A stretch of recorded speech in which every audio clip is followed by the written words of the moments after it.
Hey people, how's it going? This is another video of Casspeak with your boy Casty. For today's video, or for this video, I'm going to talk about something that happens in English or when we speak in English, and that is contraction or reduction.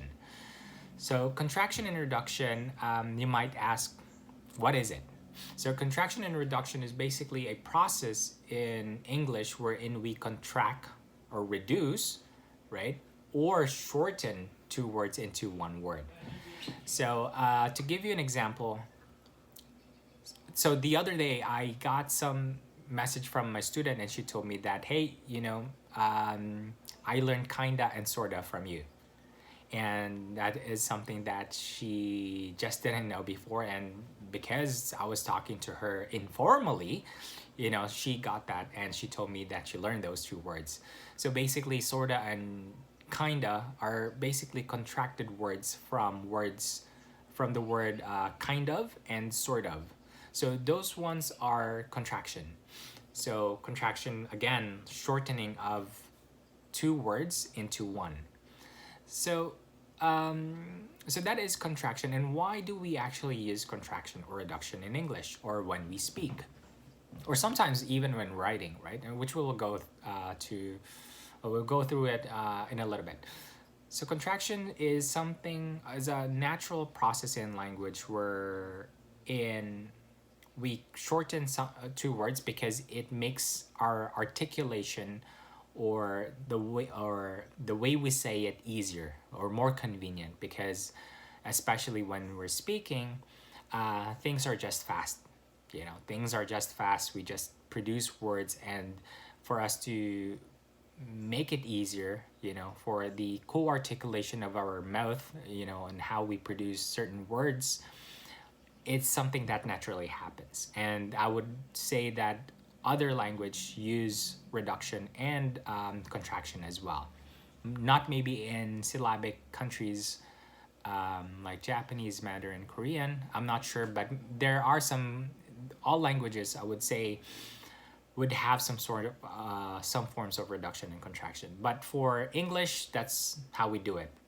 Some other examples of contraction would be your negation, such as couldn't, wouldn't, don't, right? Doesn't. So those are contraction from does not, would not, do not.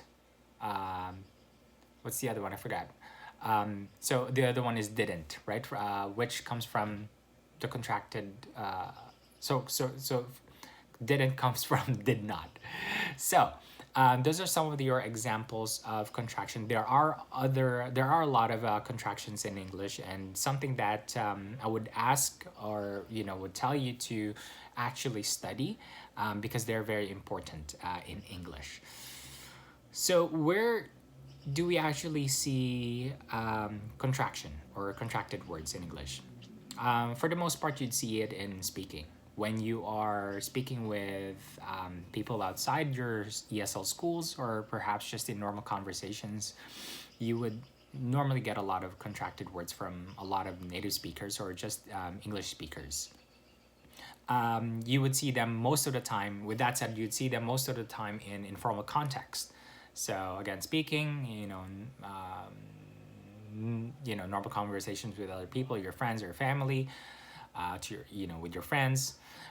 You would use them as well, even in social media, all the time in informal context. Again, when you're messaging someone, you would use informal context.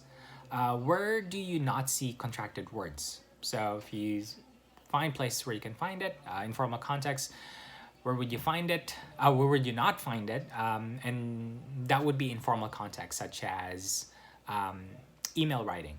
So if you are working in Canada, or if you're planning to work in Canada, if you're emailing to your boss, your colleague, or perhaps to your team department, or maybe you're creating a memo for the whole team, that's when you actually not use contraction or contracted words, because again, it's formal context. Another one would be your essay writing, so academic writing, we normally try not to, right? I always advise students, when you're writing email, or sorry, when you're writing essay in the class, try not to use contracted words because it's more formal. It's a formal context. So those are the places wherein you don't see contracted words or contractions. Now, going back to why it is important, why am I telling you this? Why knowing contraction, understanding contraction in English important? This is because it helps you a lot in listening. It helps you a lot in listening, and it helps you a lot in speaking as well. So I would hear this a lot from a lot of my students. They would tell me, Casti, in the classroom, we're pretty much okay in terms of like listening. We're okay with listening the content that you provide, the content from the books or the audios that we listen. But then when I'm out speaking to people outside, it's just different. They seem to just be talking so fast, and sometimes I just can't get it. And one of the reasons for that one is, of course, a lot of people always, when they speak naturally, they would just contract words. And, understanding those contracted forms or words is very imperative for you to improve your listening, at the same time speaking. So once you know those contracted forms or words, you'd be able to use it, add it in your repertoire or to yourself, and actually use them as well. So we talked about what is contraction or reduction in English. We talked about where we see it. So we see it most of the time in informal context. We don't see it in formal context, or we don't use it in formal context. And then why is it important? Again, it's important to understand and know these contracted forms for your listening at the same time speaking. Anyway, so this episode is actually not to give you examples of contracted words. I would just give it to you guys to do your due diligence of and study to look for those forms, because there's a lot of them. Maybe I'll cover them in future videos. We'll see.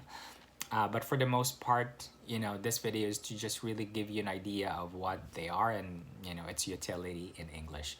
Again, contraction and reduction is something naturally happens. So you might be, if you're learning English, and you might be a little bit frustrated because you can't do it, or you don't normally do it, it's okay. Because again, this is a natural progression in learning a language, and this just happens when you have reached a level in English or in speaking. But don't be frustrated, it's gonna come naturally. I will always tell this to people, just practice and it'll come off natural, and it'll just come out naturally. But it'd be good to be aware of those forms and start practicing them and understanding and knowing these forms in English. So this is your quick lesson for the day, contraction. And hope this video helps you a lot. If there are other questions, just ask the question in the comments below. Be sure to like this video if you like this, or this video helped you a lot. Anyway, I'll see you next time, and thanks. Bye.